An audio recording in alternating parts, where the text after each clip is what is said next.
Bien, chers amis, bonjour. Alors, vu l'accélération des événements et la déstructuration de l'ensemble des systèmes économiques, financiers, monétaires que nous vivons depuis déjà de nombreuses années, je me permets de commenter quelque peu, en quelques minutes, un point de la Torah qui est très très important dans la paracha Kitetse du livre de Dvarim, qui est évidemment le 5e livre de la Torah, loi écrite. Je vais parler humblement, selon nos maîtres, je vais citer la Torah et je vais essayer de commenter en fonction de la dynamique de l'histoire et des civilisations qui nous ont conduits jour après jour, siècle après siècle, à tout simplement l'obscurité, à percevoir l'obscurité du monde.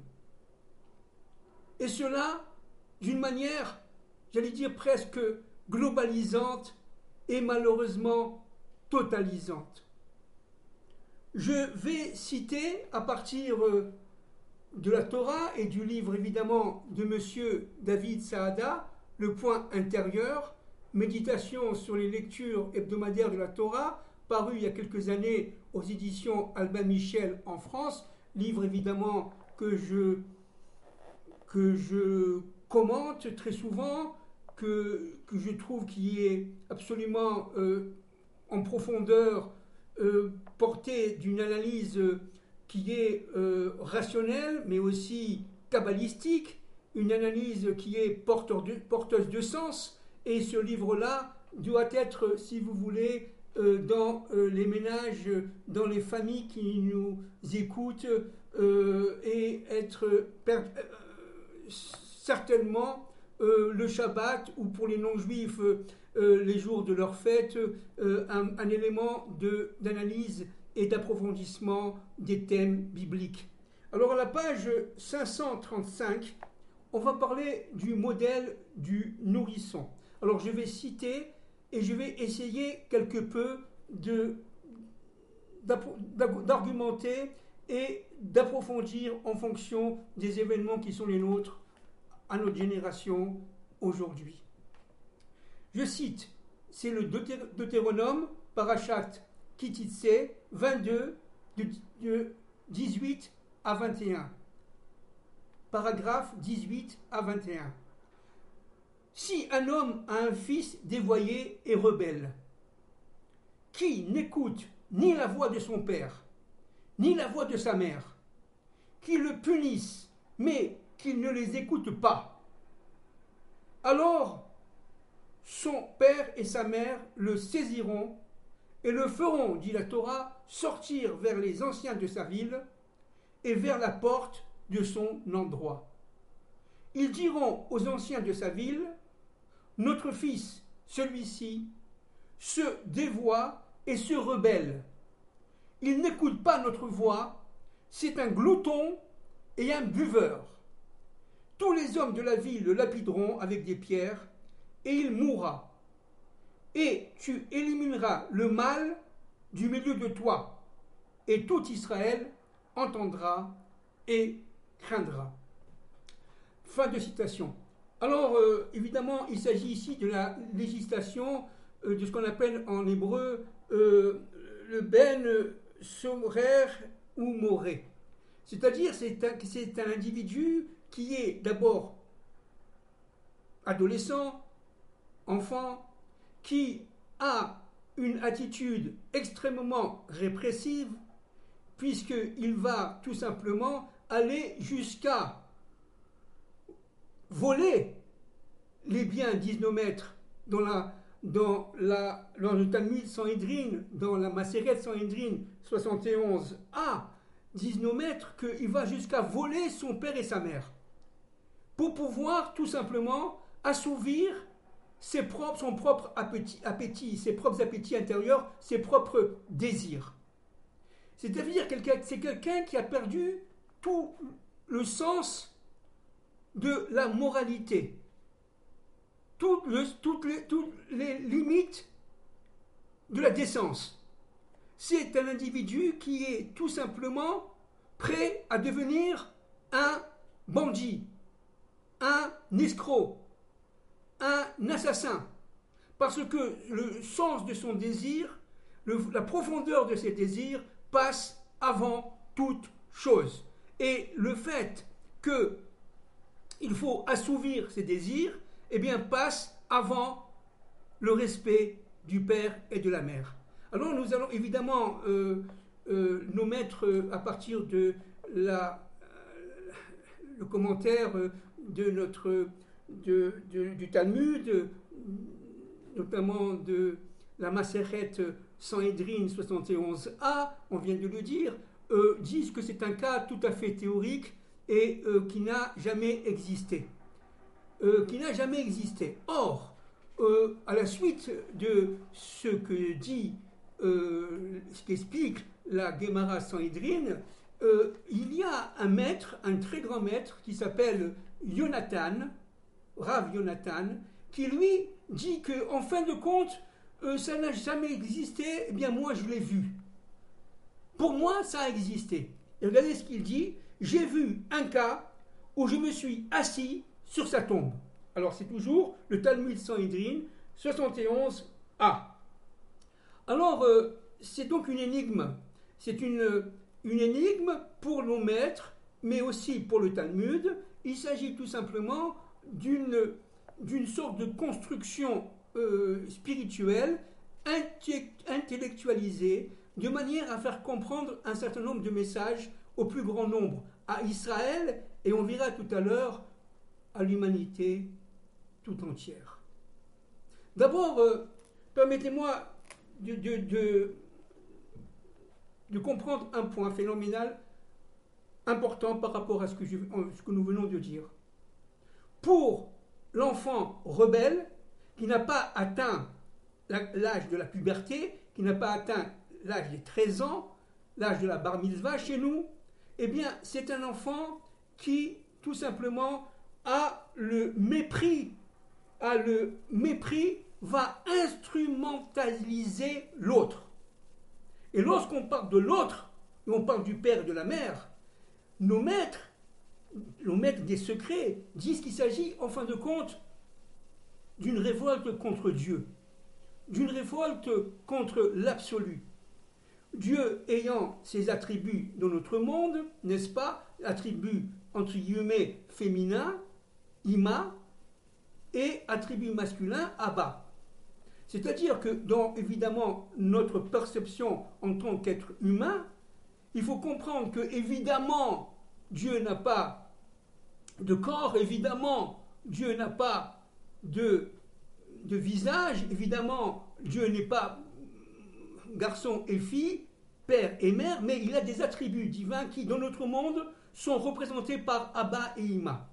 Ima étant la mère, Abba étant le père. Ima ayant un rôle fondamental, c'est de couvrir, c'est de protéger son mari. C'est ce qu'on appelle la bina. La bina, qui est féminine, va protéger la chorma, qui est masculine. Bon, c'est un autre thème, mais c'est très important de comprendre que la révolte du jeune, de l'adolescent, se fait d'abord avant tout contre Dieu. Et notamment contre son principe de création qui est Abba Veima. De Abba et Ima, qui sont la mère, évidemment, au niveau supérieur, le père au niveau supérieur, vont donner ce qu'on appelle le Zeher Anpin, pour ceux qui connaissent un peu la Kabbale. Et à partir de ce moment-là, dans le Zeher Anpin, vous allez avoir les enfants et vous allez avoir notre monde qui s'appelle le monde, vous le savez bien sûr, de la Malchut, le monde de la Asiya, le monde de la matérialisation de l'histoire, le monde de la fabrication, le monde économique, le monde politique, le monde social. Et dans ce monde-là, n'est-ce pas, il y a révolte. Il y a révolte. Normalement, chacun devrait avoir les moyens de se subvenir. Chacun travaille et chacun, grâce à la reproduction sociale et la reproduction économique, comme disent les économistes, eh bien, il va y avoir la capacité d'avoir un revenu, d'avoir une épargne et d'avoir tout simplement la capacité d'assouvir ses besoins. Or, voilà un individu, n'est-ce pas, qui va se rebeller contre le père et la mère, ça veut dire contre Dieu, mais aussi évidemment au niveau familial, au niveau humain, contre son père et sa mère, qui va lui ravir ce qui leur est dû, et qui va tout simplement, pour assouvir sa soif de désir et sa soif d'ego, eh bien, il va tout simplement les voler. Alors là, nous touchons effectivement au niveau des civilisations un point fondamental.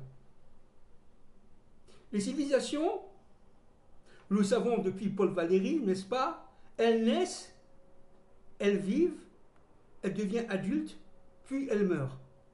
Mais, très souvent, à leur âge d'enfance, à leur âge immature, les sociétés, les civilisations sont et restent au niveau du nourrisson. Et les élites qui la surplombent, qui la dominent, qui la dirigent, au lieu de permettre aux nourrissons de devenir adolescents puis adultes, font tout pour empêcher le nourrisson de maturer, de grandir tel qu'en lui-même et devenir d'une manière identitaire, fidèle à son intériorité. Il s'agit ici d'un combat des élites, quelle que soit la civilisation, quelle que soit l'époque, qui tout simplement a pour but d'empêcher l'autre, ici dans notre exemple de la Torah, le père et la mère, d'être soi-même. Parce que si on vole celui qui travaille, si on vole celui qui a un peu d'épargne, un peu de financement, eh bien tout simplement, non seulement on l'empêche d'être lui-même, parce que Dieu a donné cet argent pour pouvoir accomplir un certain nombre de réalisations, mais en plus, nous, on s'enrichit, nous les élites, nous les voleurs, nous les enfants qui sont sorer ve moré, c'est-à-dire infidèles, rebelles, nous les enfants rebelles, eh bien on va tout simplement profiter de la richesse des autres.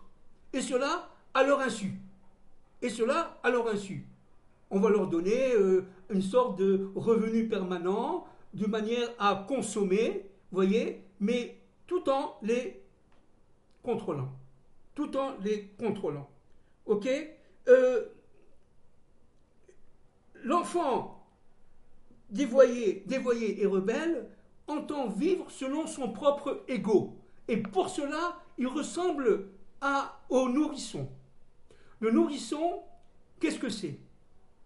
Le nourrisson, c'est un individu qui est bien sûr dans ce monde, mais qui se nourrit, en fin de compte, à partir de l'autre. Il est complètement relié à l'autre, au père et à la mère, d'abord à la mère, après au père et à la mère, et aux autres, mais il va les instrumentaliser de manière à recevoir pour recevoir. Et le nourrisson va avoir une sorte de fringale de nourriture de manière à pouvoir recevoir et mettre les autres à sa disposition. C'est-à-dire qu'il s'agit ici d'un niveau de maturation de l'humanité qui est complètement infantilisé. C'est la société de consommation. La société de consommation est une société, en quelques secondes, n'est-ce pas, où on va donner les moyens aux nourrissons de se nourrir, de développer son ego, parce que le nourrisson, c'est recevoir pour recevoir, c'est-à-dire complètement avoir une attitude égocentrique. C'est moi qui passe avant les autres, D'abord, je prends mon biberon et après le reste, c'est le problème de l'autre. Moi, ce qui m'intéresse, c'est d'assouvir mes désirs. J'ai besoin de m'alimenter. Et à partir de ce moment-là, on va donner la capacité aux consommateurs, aux producteurs, de produire selon les besoins. Mais ce sont des besoins qui sont tout simplement fomentés par certaines élites, par les producteurs. Il y a eu ici, si vous voulez, une sorte de confiscation du pouvoir du consommateur. Le pouvoir du consommateur a été confisqué par le producteur, et cela d'ailleurs tout au long du XIXe siècle, de manière à maintenir l'humanité dans sa phase nourricière en tant qu'humanité nourrisson. Et progressivement, normalement, n'est-ce pas, le nourrisson devenant de plus en plus mature, de plus en plus adulte, va se retourner d'abord vers l'autre, va le reconnaître, va accepter sa présence, et surtout, il va apprendre, dit la Torah, et ça c'est un terme de Torah, à recevoir pour donner. À recevoir pour donner. Or, nous sommes actuellement, et depuis déjà de nombreuses années, pour ne pas dire quelques centaines d'années, dans un monde où véritablement on reçoit pour recevoir, société de consommation, depuis la fameuse première révolution industrielle, et cela s'est évidemment accéléré à partir de la Seconde Guerre mondiale, et surtout consommer pour consommer, parce que l'être intérieur est vide. C'est-à-dire que véritablement, le nourrisson n'a pas conscience de sa position sociale, n'a pas conscience de sa position économique, n'a pas conscience de la capacité des parents à assouvir ses besoins. Il veut. Il veut recevoir. Or, la maturation du nourrisson qui devient, disons, enfant puis adolescent, eh bien, c'est une maturation qui va lui permettre de faire prendre conscience que le but de la vie, à travers la Torah, c'est de recevoir pour donner. Et le but, c'est de donner, mais évidemment, pas donner pour donner. C'est donner pour recevoir.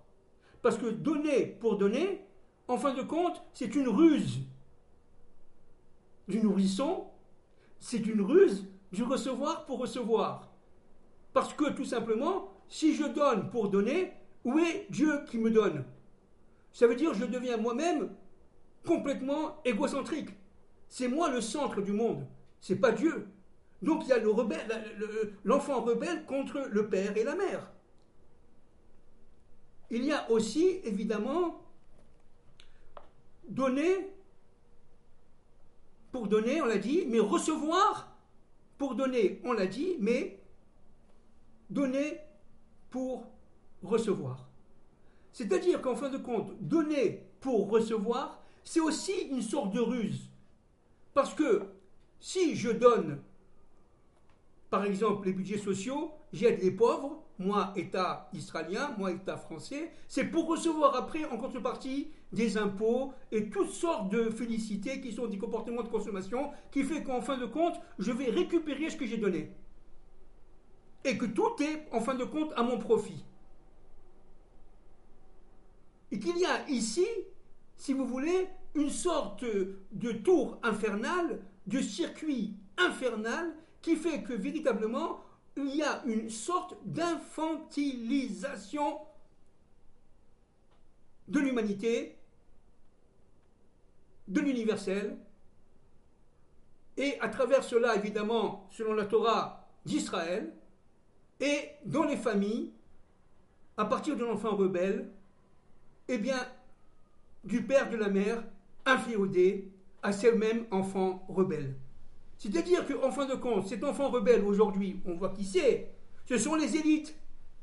Ce sont les élites productives, ce sont les élites financières, ce sont les élites monétaires, ce sont les élites économiques, ce sont les élites, pas toutes, mais beaucoup. Elles ont façonné le monde de manière à ce que le monde reste dans son état nourricier, nourrisson, qu'il ne mature jamais. On va lui donner certes, pardon, un SMIC, on va lui donner un revenu permanent de manière à le calmer, de manière à ce qu'il consomme, mais il va consommer selon nos propres pouvoirs, notre propre contrôle. Le but, c'est tout simplement d'assouvir non pas les besoins du consommateur, mais nos propres besoins à nous, élites. Et il va y avoir une sorte, si vous voulez, de cassure entre les élites, entre guillemets, l'enfant rebelle, et les parents. Et cette cassure va entraîner l'enfant rebelle à devenir véritablement, progressivement, un brigand, un voleur. Non seulement il va voler ses parents, mais il va voler aussi, à travers ses parents, Dieu, qui est évidemment le maître de toutes choses.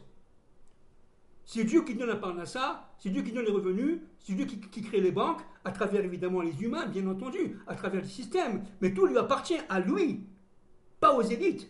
Or, les élites vont, si vous voulez, confisquer le pouvoir de Dieu, confisquer le pouvoir des parents, confisquer le pouvoir éducateur des parents.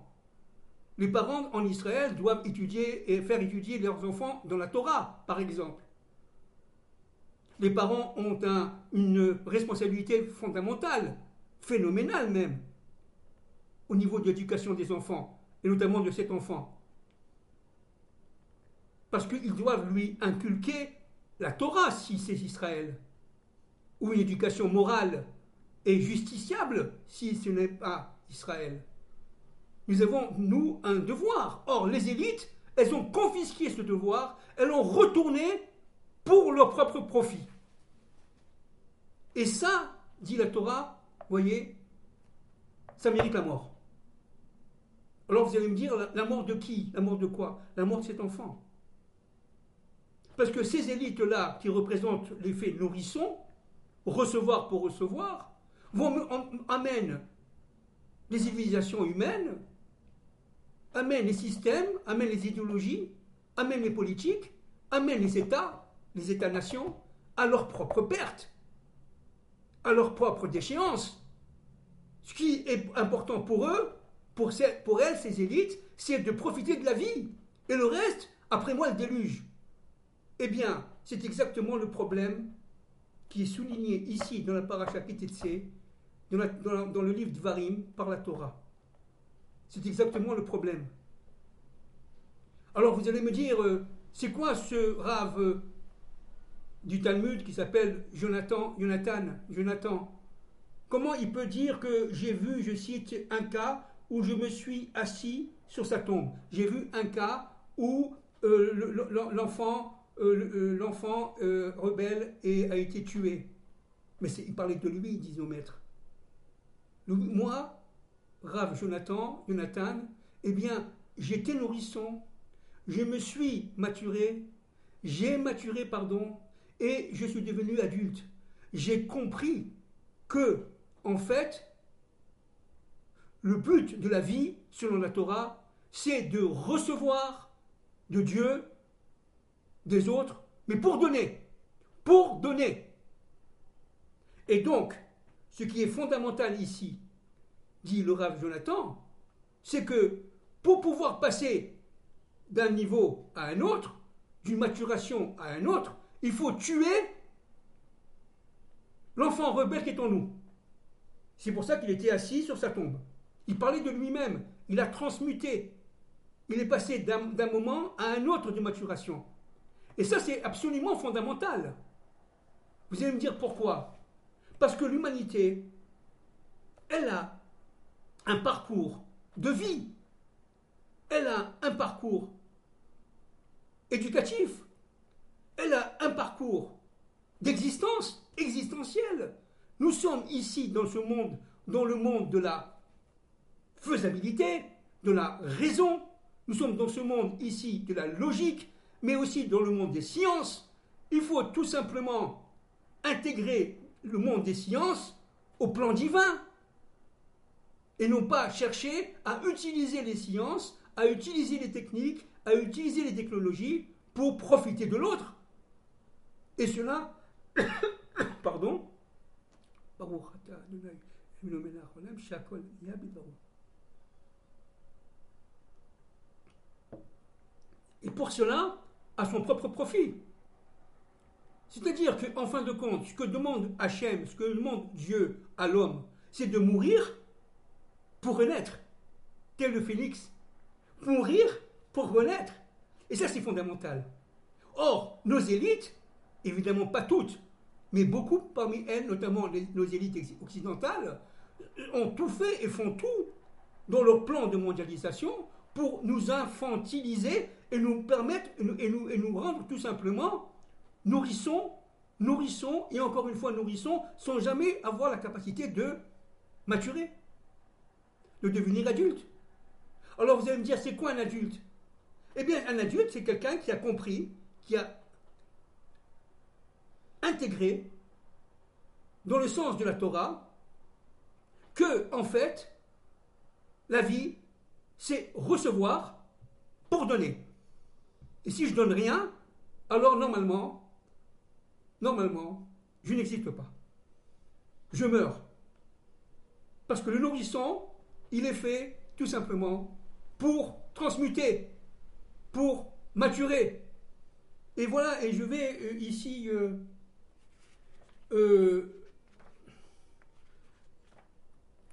parler d'une expérience que j'ai eue il y a quelques jours à Natania, qui m'a énormément bouleversé. Je suis parti au cimetière de Natania, pour ceux qui connaissent, c'est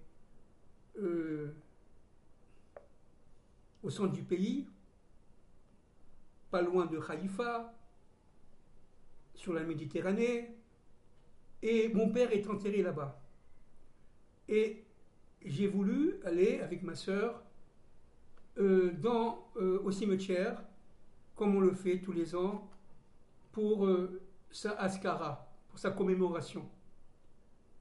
Et tout à coup, ma sœur et moi voyons arriver des endeuillés. Le rabbin portant sur lui, un nourrisson. Évidemment, la famille était en pleurs.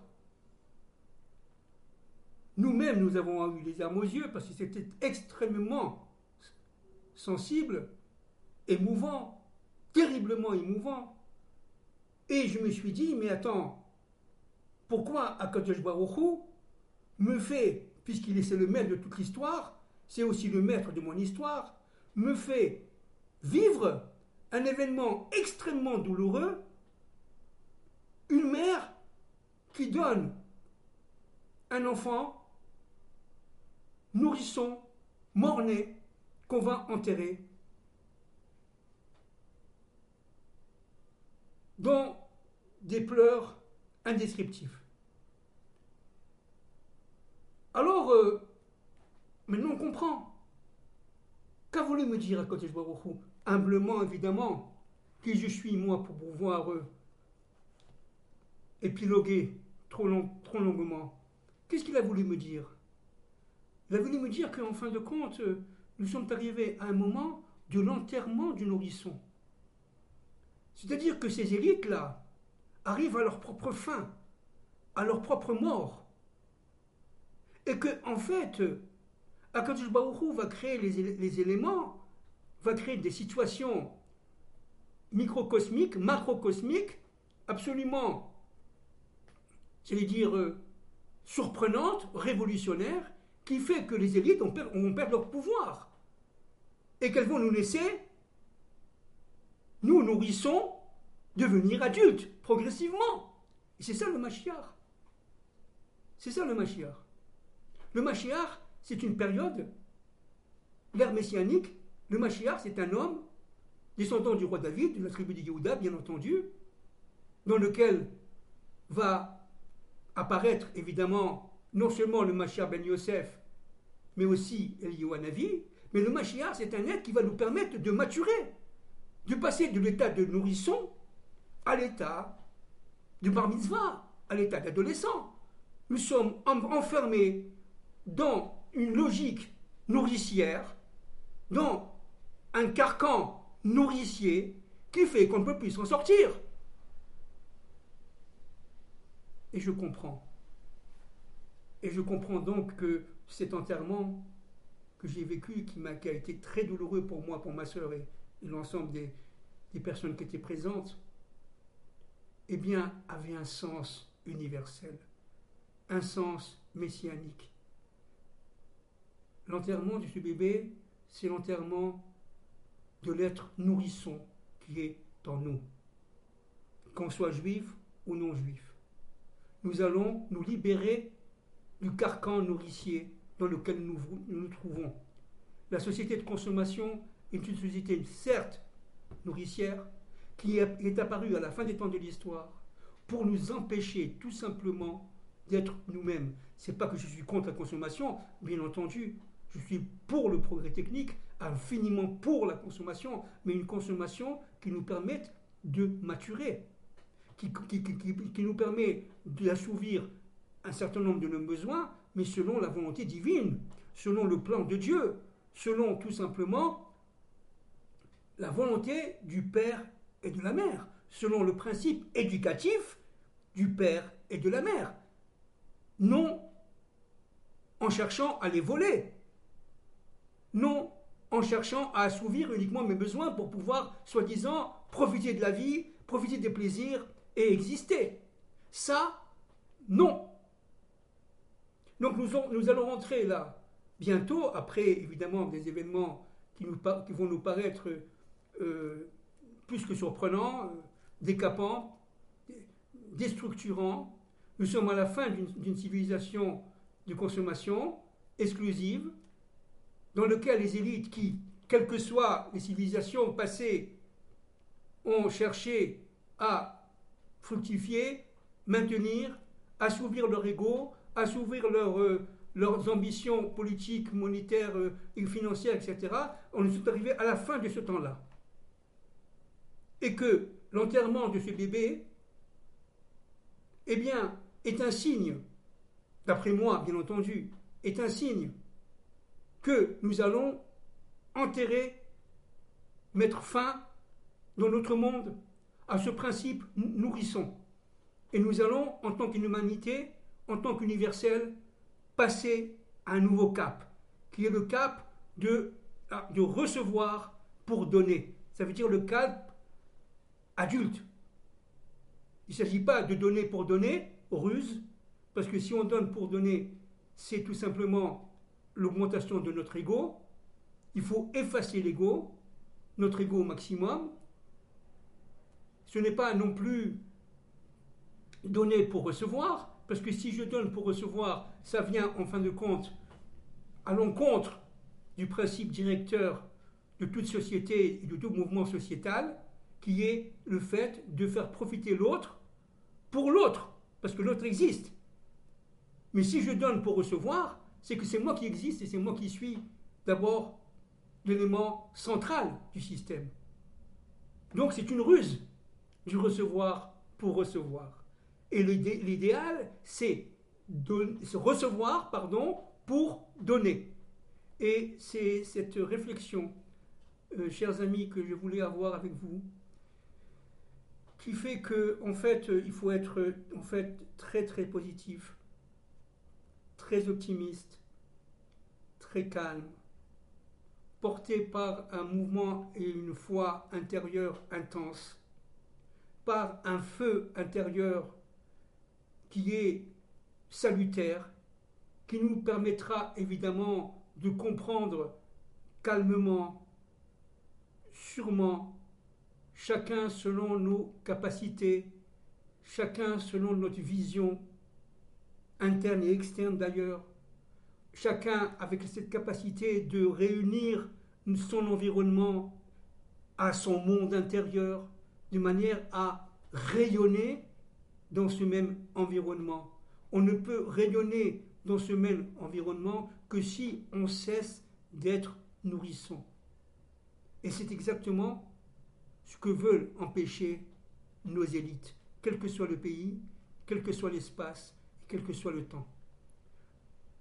N'oublions pas que pendant l'Empire romain, lorsque les Césars se retournaient au Sénat et que le Sénat leur reprocher les dépenses qu'ils faisaient pour assouvir le peuple de plaisir, César répondait aux sénateurs, mais il faut leur donner du pain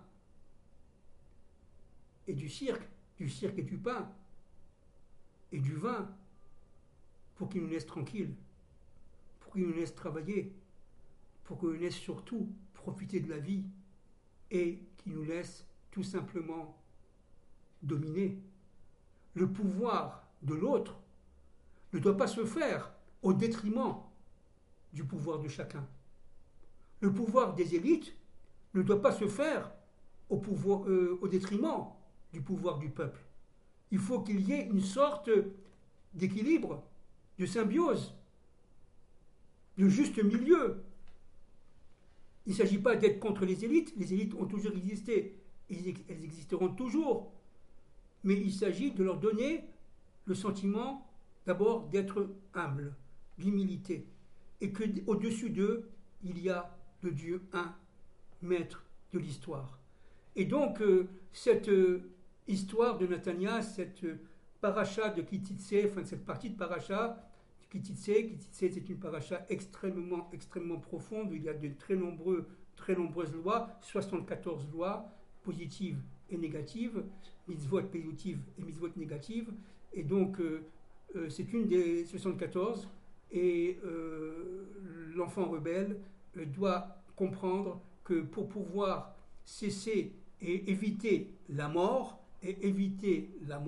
parce que je vous rappelle que le tribunal va permettre, après punition de mort au public, de le lapider avec des pierres, jusqu'à mort s'en suive. Bien sûr, ça ne s'est jamais arrivé, disent nos maîtres dans le Talmud, Sanhedrin 71 Aleph, mais, dit notre maître, le Rav Jonathan du Talmud, Maseret Sanhedrin, moi je l'ai vu, je l'ai vécu. C'est-à-dire que c'est possible, il y a une ouverture là. Et s'il a vécu il y a 2000 ans, c'est que nous allons le vivre à la fin des temps de l'histoire. Et nous allons vivre la capacité de nous asseoir sur la tombe de ce nourrisson, de cet enfant qui est rebelle. Et l'enfant rebelle n'a deux solutions. Soit il fait tchouva, il revient vers Dieu, soit il continue dans son aveuglement, dans ses beuveries, dans son exagération dans le vin, dans les viandes, etc., risquant de devenir un brigand, risquant de devenir un voleur, risquant de devenir un assassin, et cela, il mérite la mort. Il mérite la mort. La situation, aujourd'hui, elle est évidemment très sensible. Nous allons vivre la disparition de certaines élites, comme cet enfant rebelle, ils vont être mis à mort. Par qui? Par Dieu, bien entendu, parce que c'est Dieu est le maître de toutes choses. Donc les événements vont aller à l'encontre de leur intérêt, à l'encontre de leur beuverie, à l'encontre de leur aveuglement, à l'encontre de leur immoralité, et cela au profit de nous tous. De nous tous. Merci beaucoup.